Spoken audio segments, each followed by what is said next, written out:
Lawmakers voted for legislation that would give Detroit Public Schools more than $600 million to avoid bankruptcy and continue educating kids. The bills still need approval, though, from the governor. So will he sign them into law? 7 Action News reporter Kim Russell asked him that question today.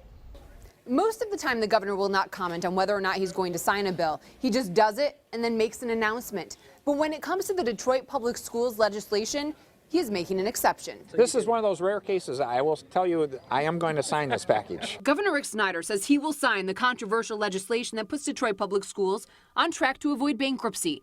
But that doesn't mean it is everything he hoped for. For example, it doesn't have a Detroit Education Commission to regulate if and where schools, district and charter, open in the city, to make sure schools are where they are needed.